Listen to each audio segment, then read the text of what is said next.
Hi, everybody. This is Jon Toker from Biz Insider. I have a very special guest here with me today, Jerry Gerkin.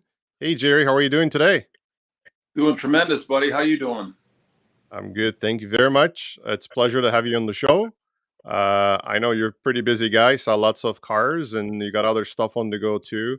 So, really appreciate it that you make up this time for me today. Why don't I put you in the spotlight? You talk about yourself a little bit.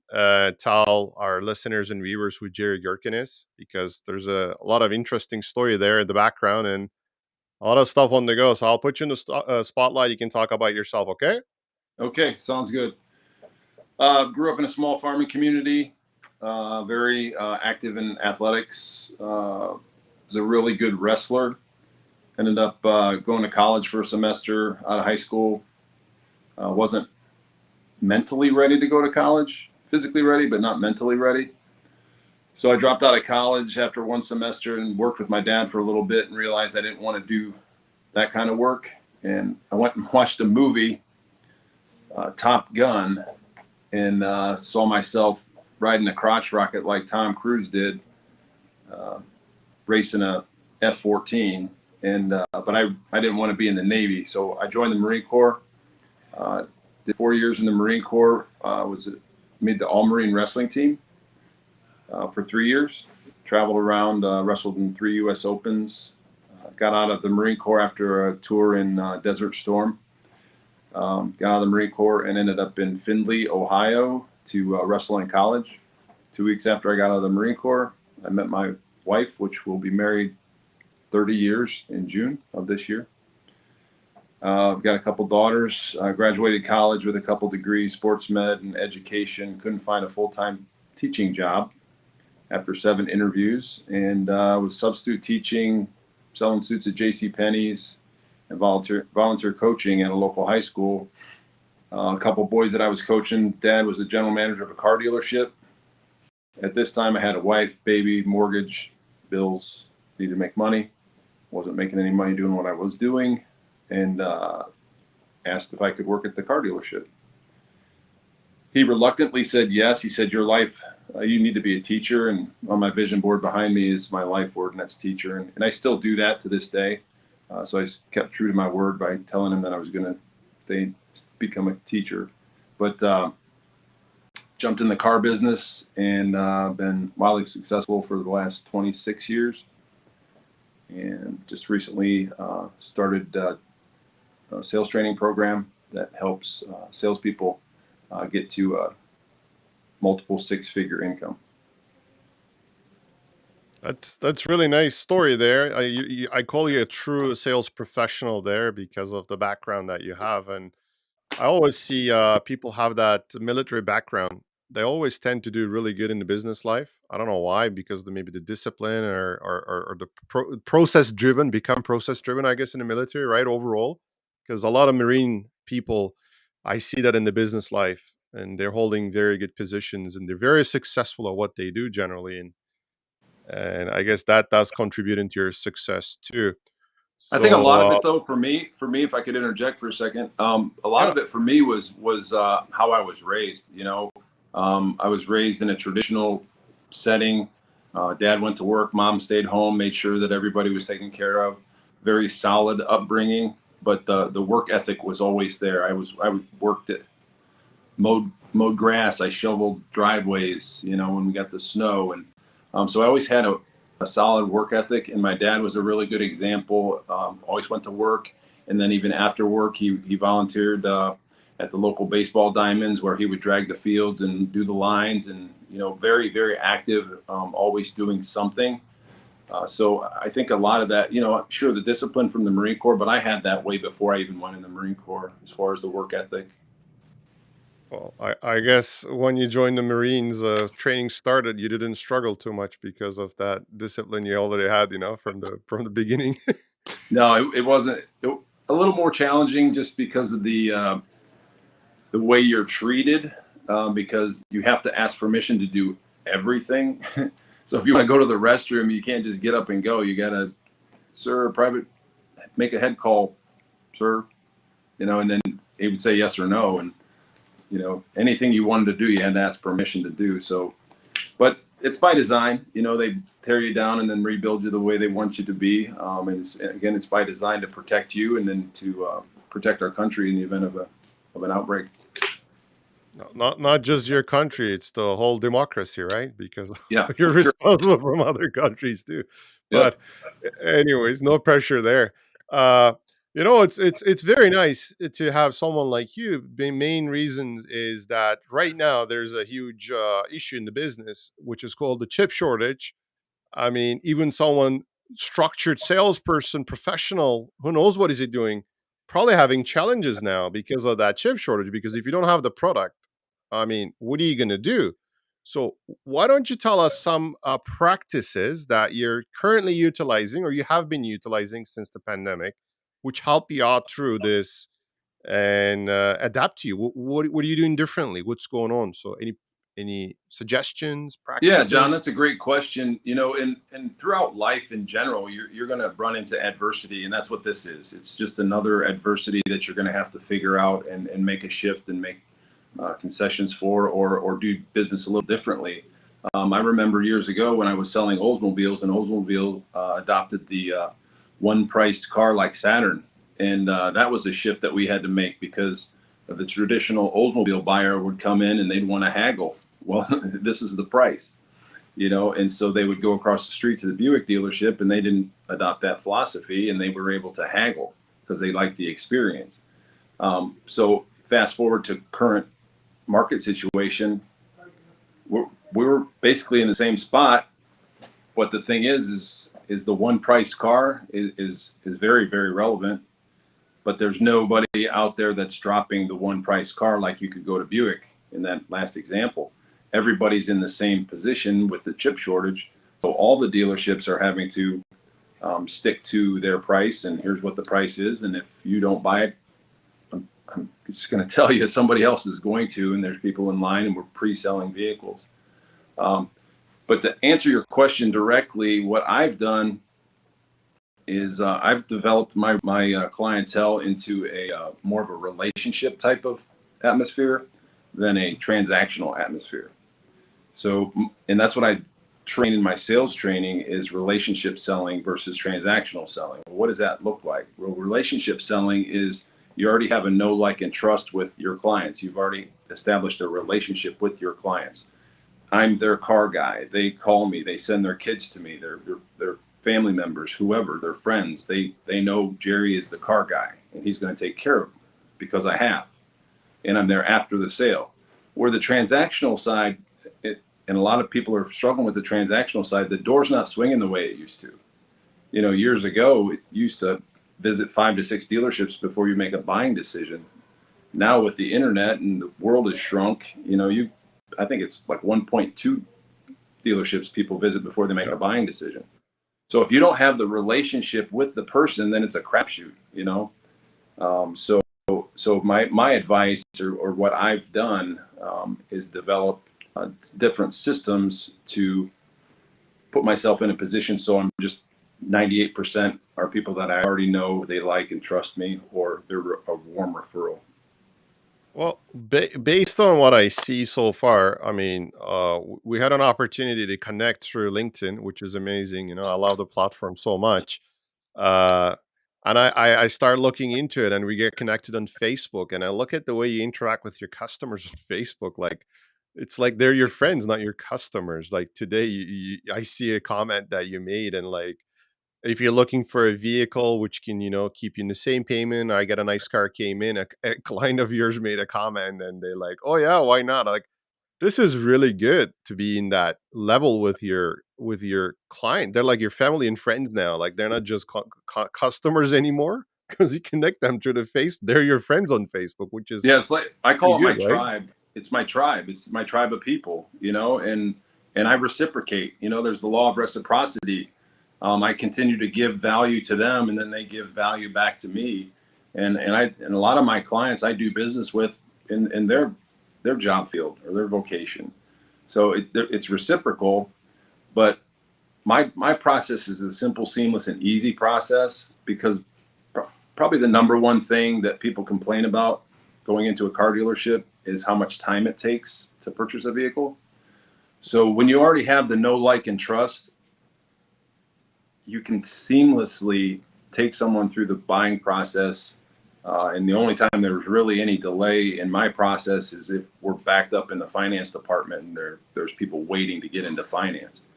But to take them through from A to Z, I think the quickest I've done is like 20 minutes, but Wow. usually it's about 45 to an hour and a half, 45 minutes to an hour and a half. But I hear horror stories from people all the time that I sat in that dealership for 6 hours. I actually went and got lunch, sat there and ate my lunch, ordered, you know, DoorDash and had DoorDash brought to the dealership. And it's like, it's horrible. So I'm Uh, trying to reverse engineer everything with my sales training to help salespeople understand that it doesn't have to be that way. And you can have a very simple, seamless, easy process that's efficient and people really attract to. it's so interesting, the concept here, because it's not that difficult, right? It is not a rocket science. It's all about relationship building. The consumer does all the research online anyways before they come in. They already know everything about the car and the price and the payment. It's all there on the manufacturer's website.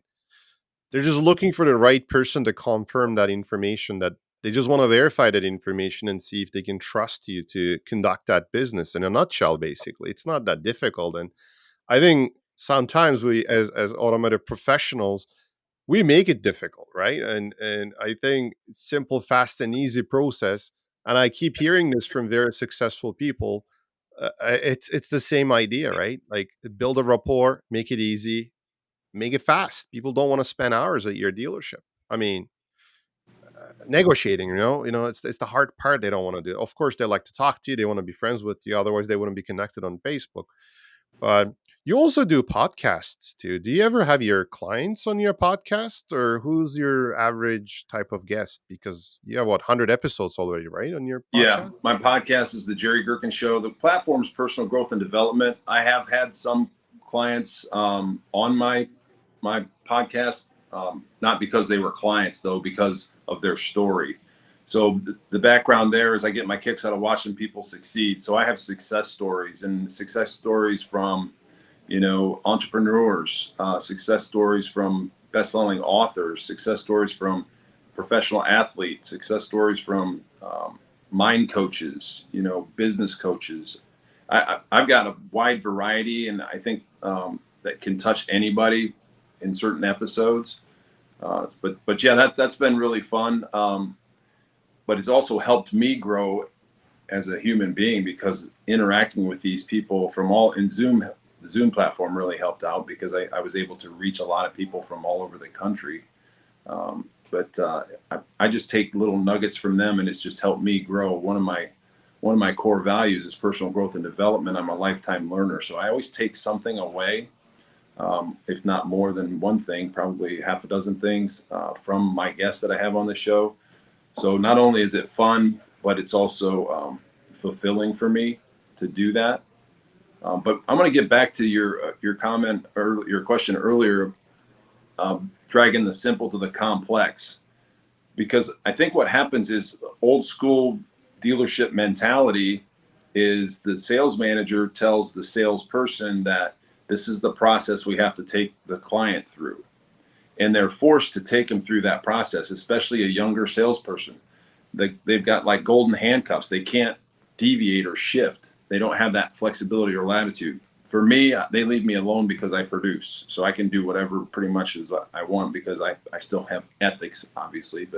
Um, but I think that allowing a little bit of brevity with your salespeople, as long as they're still tracking through the system, they can turn it around to be a simple, seamless, and easy process as well.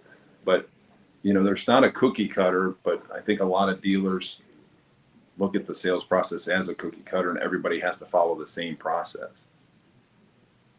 Oh, well, Jerry, I can't agree more with you. It just remind me back in the days when I started selling cars. And unfortunately, I mean, fortunately and unfortunately, I had to go through the sales process, but I've never been explained why that sales process is so important for my development was the biggest issue. Because as a millennial, we've been raised to question things. We're not take things as like, as granted, right? As because we're born into the technology. I was born in 1986.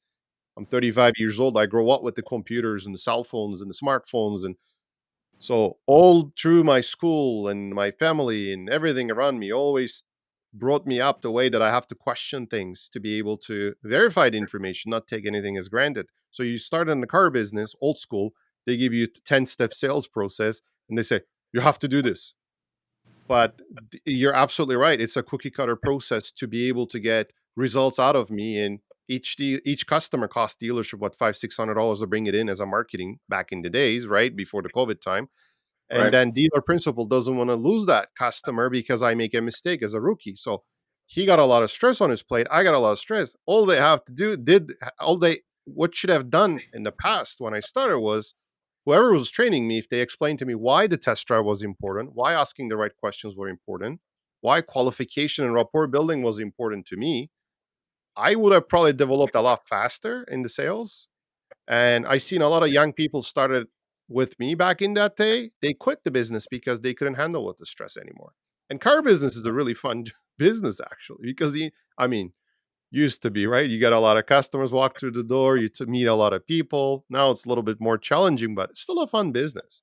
So you're absolutely right. I mean, the cookie cutter solution will not going to do it. So So your let's talk a sales, little bit about the yeah, evolution of the car business. And I'm going to use a little story as an example of what's going on. And here's the story. This couple gets married and the wife is going to make dinner and she pulls out a big English roast and she chops a third of it off and throws it away.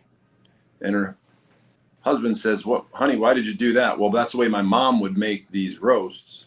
And so that's why I make them this way."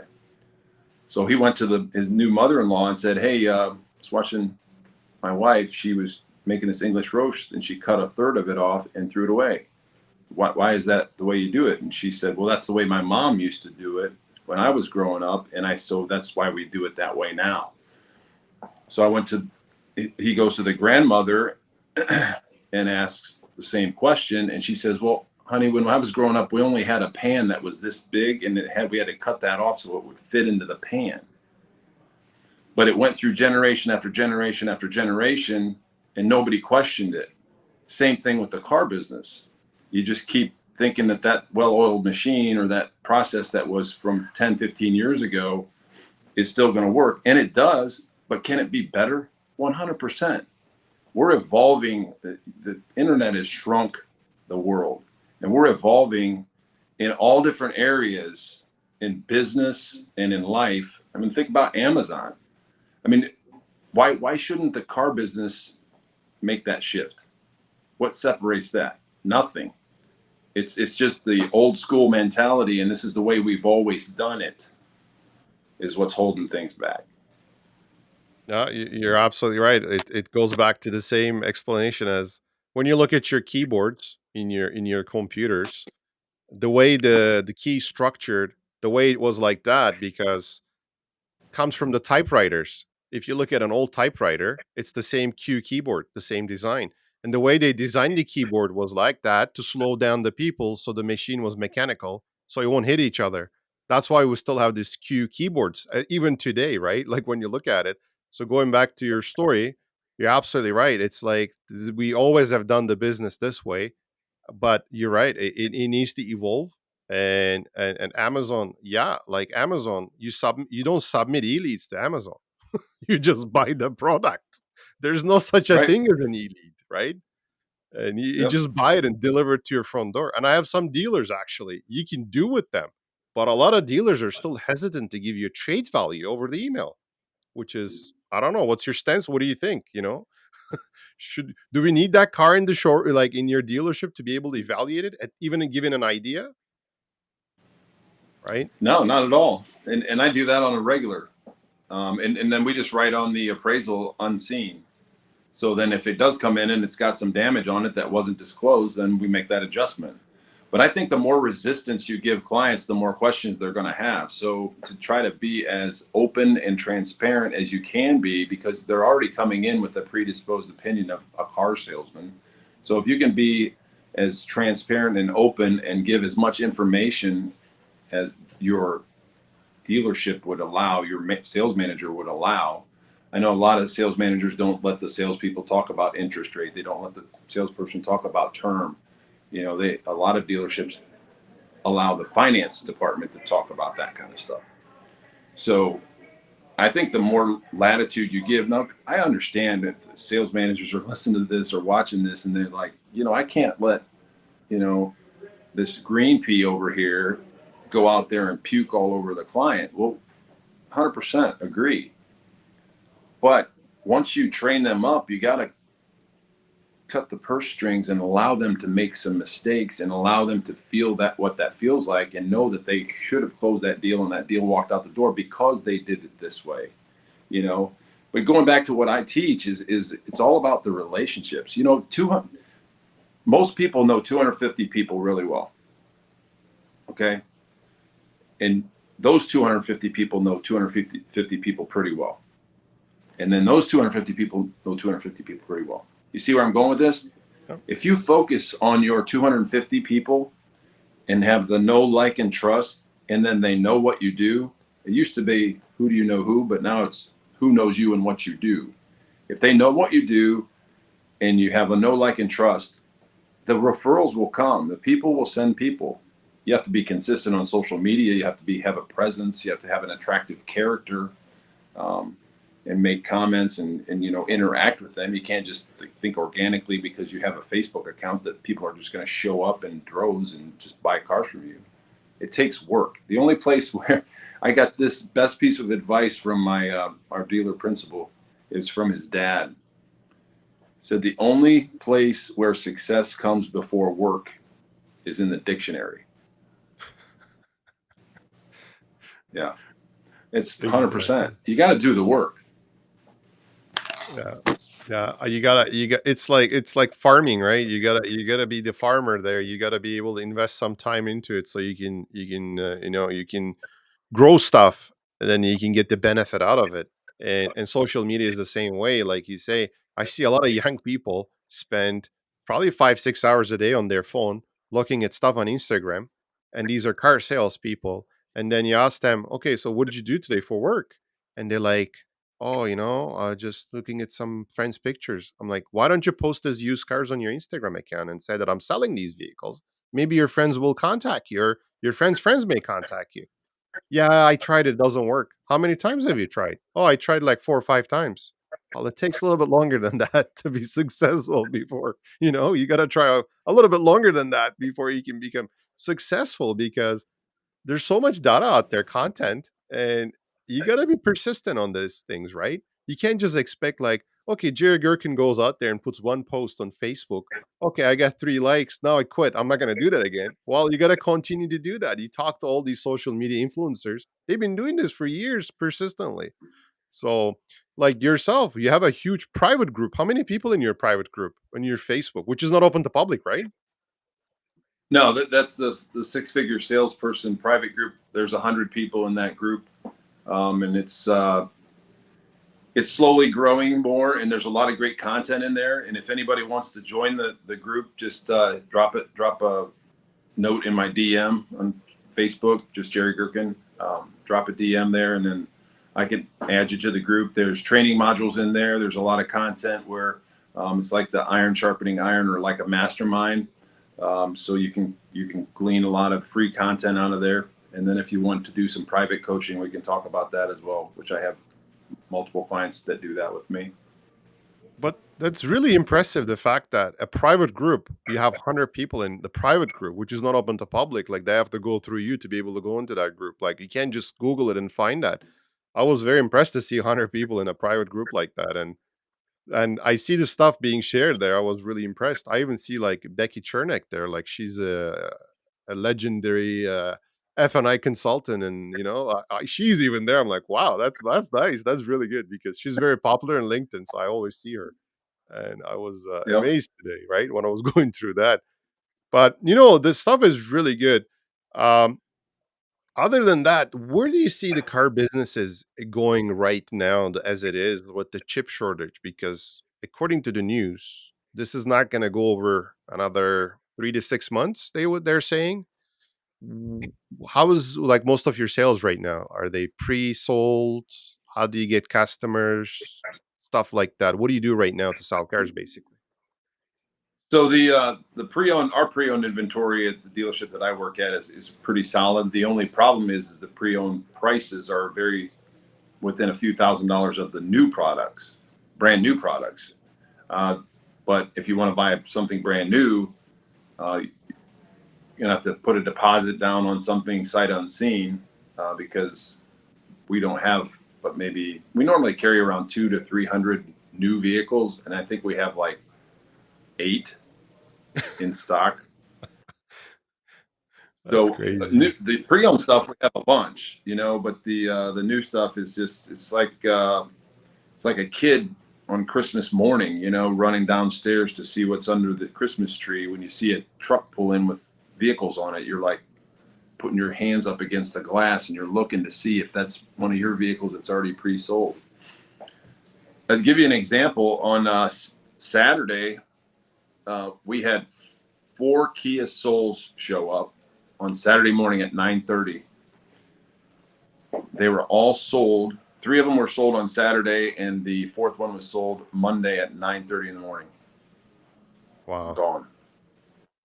That's I mean, it's good and the bad, right? Because people like to be able to buy cars. They can't because of the amount of product out there. I mean, I hope this goes back to a little bit normal. Like, I mean, you may not have 200 cars on your lot, but you may go up to maybe 80 to 100 at least. So, because your dealership, how many cars do they sell normally a month? It's a fairly good sized dealership, right? Your Kia store, Yeah, we're around 150 a month. new Is what we cars. normally would sell. It's about a 60-40 ratio, new to used. Okay. But we're targeting. I mean, normally we would sell 180 to maybe 200. But right now we're just we're scratching the low 100s just because of the limited inventory. Yeah. No, it's pretty tough. But Jerry, other than that, what would you suggest younger people like going into the car business, like in terms of because you're coaching, you're training people, what do you suggest someone brand new going into the business or been in the business less than, let's say, 2 years? So two things: if you want to drive your own traffic and um, set your CRM up for future business, two things that I would strongly suggest right out of the gate is number one is work the service lane. Nobody works the service lane. And what I mean by work the service lane is if you have a franchise dealership or even a mom and pop shop and you got a service department, people are having their cars serviced all the time. Like we'll have anywhere from 50 to 100 appointments in a day of people that are coming in for service. But the lie is for the salesperson is that the service lane, these people are already attached to another salesperson, so I'm wasting my time. And the reason why I say that's a lie is most of them aren't attached. Most of them are orphans, or most of the people that are coming in, it's maybe their first time visiting because they just moved into town. So what I would suggest is that you go to your service advisors, and I would do this the day before and get their list of what their service schedule looks like for the next day and plan your morning around the service appointments. And then in my sales training, I've developed a service survey where you go into the service lane and you talk to Mr. Smith and say, "Do you mind taking a service survey?" They're drinking coffee, man. They're just hanging out. They're just waiting until there's car service. They're not gonna say no. They always say yes. So you facilitate the survey though. You hold it, you got the clipboard, you hold it, and you ask a series of questions about their service experience, about their vehicle, about how long they've had it, how many miles are on it, what would they change about it. And then you ask them a question. You say, "Hey, if I could upgrade you into something a little bit newer without costing a whole lot of money, is that something you would consider?" If they say yes, great, let me do some background stuff. If they say no, great. You made a friend in service, you add them to your CRM and you build your database. but nobody's using this. There's gold in that service lane. It's gold in the sold, and that service lane is underutilized at every dealership. That's number one. Number two is with every client that you interact with, get references from them. I didn't say referrals, I said references. Most people's buying cycle is every 3 to 5 years, so they don't really know, but you're the professional. They don't know that they aren't required to give references. Some of them are because if they're a special finance situation, but a lot of them aren't. But if you get 5 references with every client that you talk to, you can add them to your database and put them on your email campaign or your email drip or your follow-up. And the other cool thing, a little side note, takes a little bit of extra work though. I know you don't want to work, but you take a picture with every one of your sold, and you're in the picture. And here's the crazy cool part.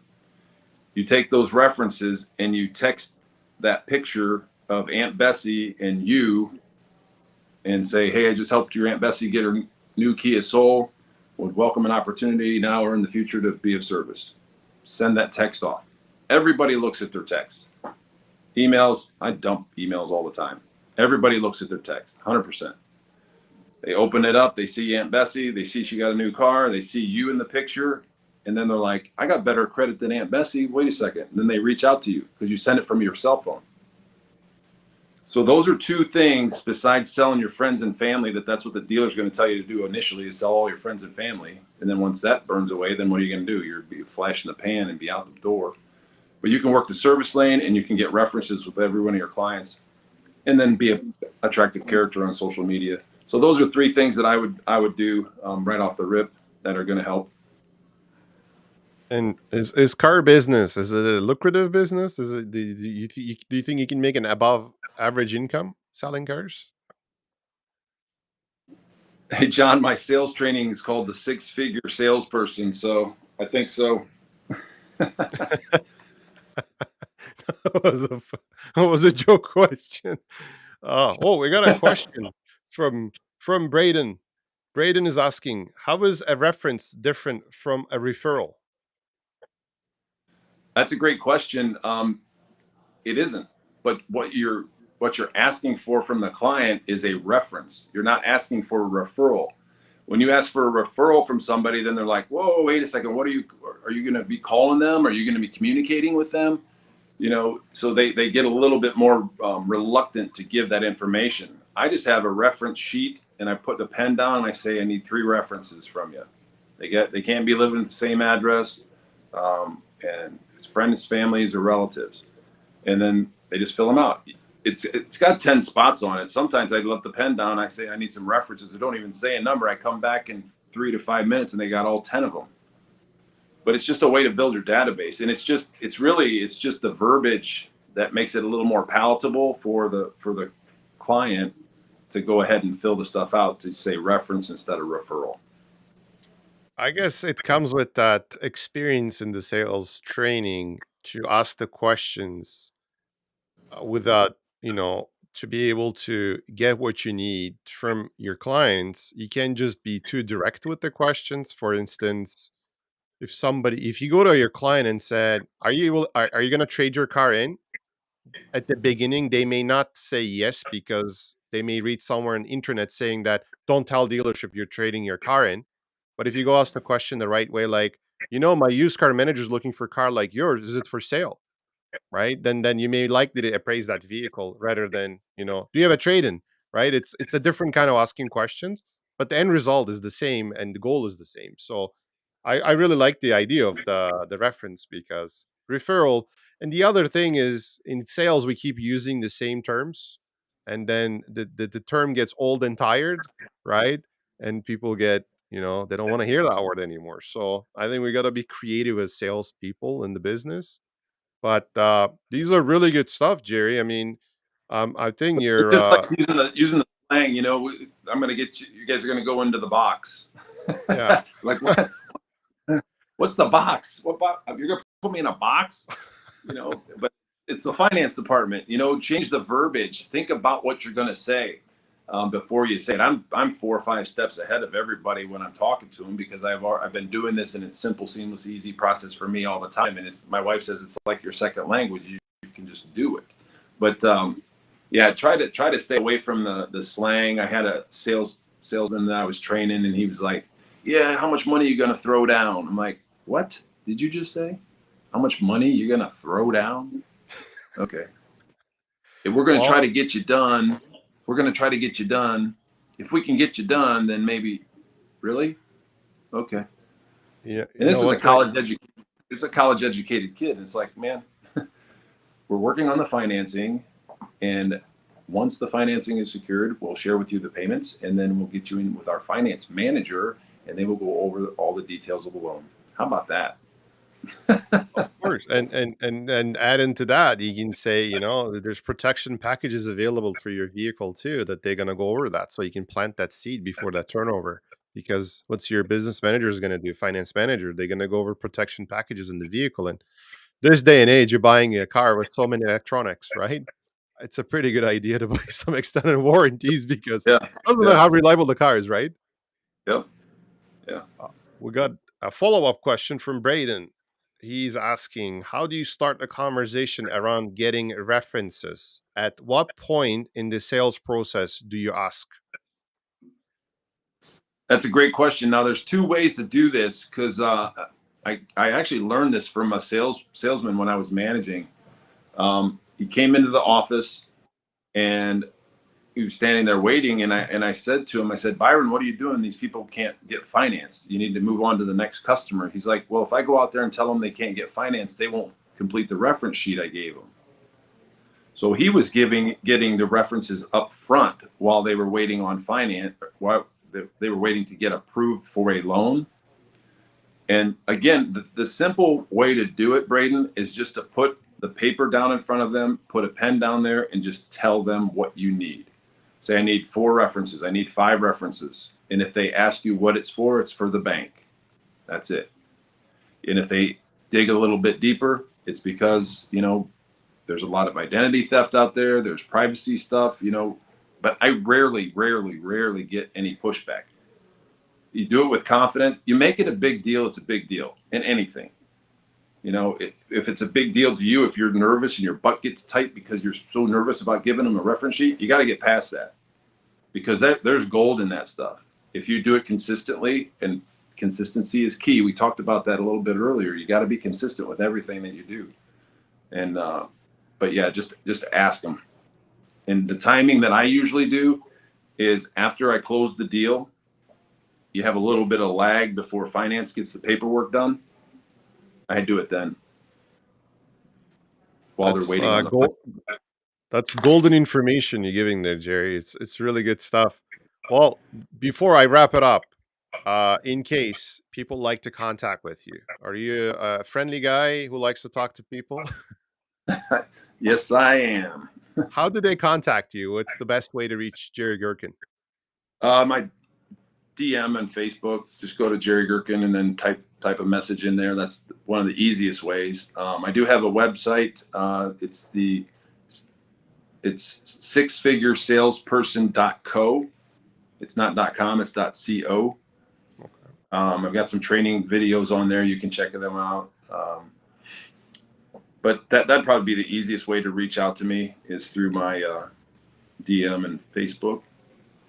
Okay, that's really good, and people can reach you out. You probably will chat with them. Possibly you'll invite them to your private group for the sales, training stuff. It's not. I wouldn't call just a sales training only. It's a good platform to communicate with other people, because I see there's a lot of stuff going on there.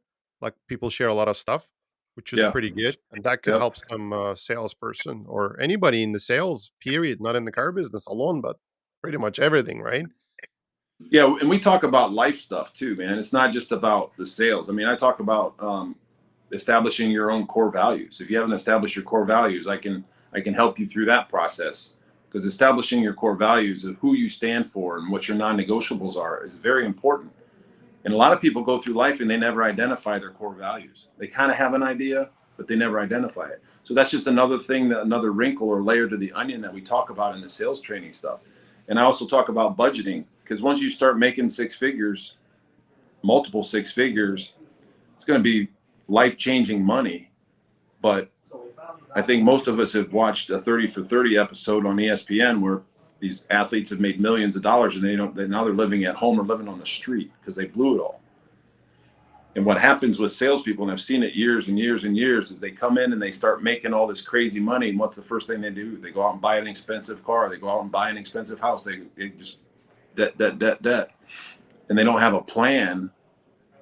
But what I talk about in the sales training program is if you utilize percentages in a pie chart, as your income goes up, the percentages don't change, but the amount that you allocate for these different things goes up because your income is going up, and you're never going to fall into that trap. Well, if I could only make this much, then I'd be set. And then you make that much. And if I could only make this much, then I'd be set. And then you make that much. And next thing you know, you're making six figures and you don't have a pot to piss in. So yeah, that's some other things that we talk about in the sales training. It's not just about the XYZ in sales. It's about life and how you can become the best version of yourself. Well, it's really good. Well, Jerry, I don't want to keep you longer. I know you got lots of cars to sell probably downstairs. And it's been absolute pleasure because, you're the real guy, right? Like from the dealership who sells those cars. Like not someone speculating ideas or you should be done this. No, you did it. Like you walked those shoes, walking those shoes. So it's been absolute pleasure having someone like you on the show. Anything you want to add before we wrap this up? Anything you want to say? No, I just wanted to thank you because you had some really great questions, and I really love the forum and what you're doing here because it is something that needs to be talked about. And there's a ton of salespeople out there, and it's always good to have different perspectives. And I just appreciate the opportunity to be on the show. Thank you very much. Pleasure is mine. And next week, I'm gonna have another great a salesperson, Megan Brazil. She's working in a Honda dealership in Northern Ontario, place called Sault Ste. Marie. So you guys have one Sault Ste. Marie in the U.S. We have one in Canada. Right? They side by side. And she's a young person, and she's been doing this for a while, and she's very active on social media too. So hope you can watch it, Jerry, and I would like to have your feedback on it too because you're a great person. Keep in touch, and whoever's listening and watching this today, uh, feel free to reach out Jerry. He's a great guy. I reached him out. Conversation was very easy and simple. I think there's a lot you can learn from him as a coach. I think is a great guy, and connect. Hope to connect with you guys next week. Thank you very much for your time, Jerry, and